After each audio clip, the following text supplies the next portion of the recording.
Impermanent loss. If you've had any form of exposure to crypto and DeFi, you must have heard of impermanent loss. Impermanent loss is one of the fundamental concepts that anyone in the DeFi space should understand. However, if you are yet to get a grasp on what it means, then this short educational video is for you.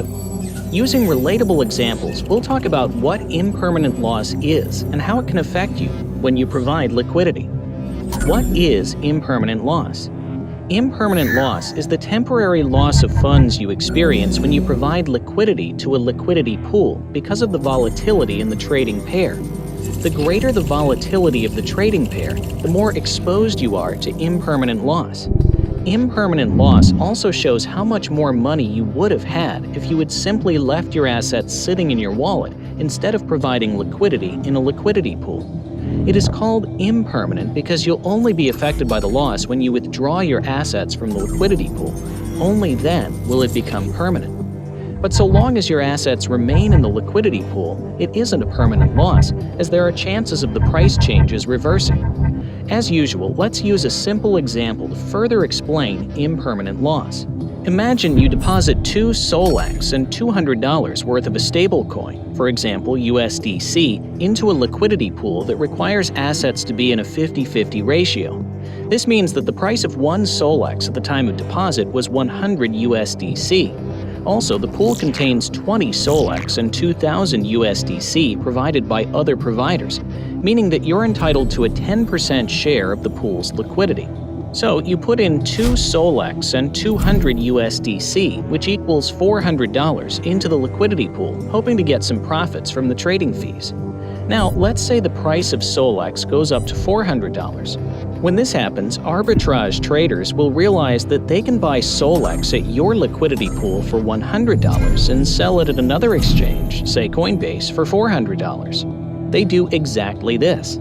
They add USDC to the pool and remove Solex. They keep doing this until the ratio of the assets reflects the current price. Note that some liquidity pools adopt an automated market maker model.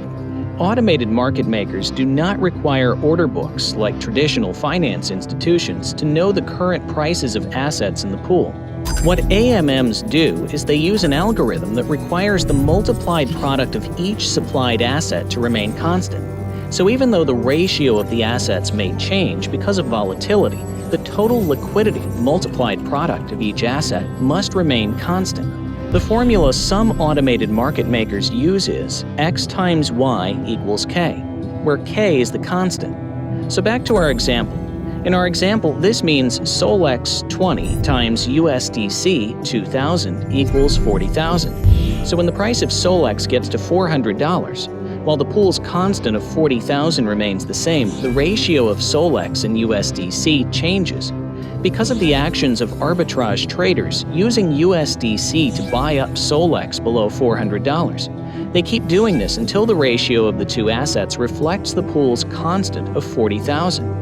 In this case, the ratio would change to $10 Solex against $4,000 USDC, with the total liquidity still worth $40,000. 10 Solex times 4,000 USDC equals 40,000. If you withdraw your assets at this moment, you'd get your 10% share of the pool. You'd get 1 Solex and 400 USDC, totaling $800. You've just made a cool profit of $400 from your initial deposit of $400. However, if you had not provided your assets to the pool and simply held your 2 Solex, when Solex appreciated to $400, you'd have 200 USDC plus 2 Solex, totaling $1,000. So in this example, your impermanent loss is $200. However, if you don't withdraw your assets until the price of Solex goes back to 100 USDC, the loss disappears.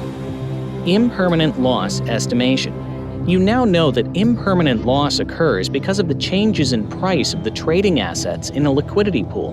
However, you're unsure how to estimate impermanent loss. This can be plotted on a graph.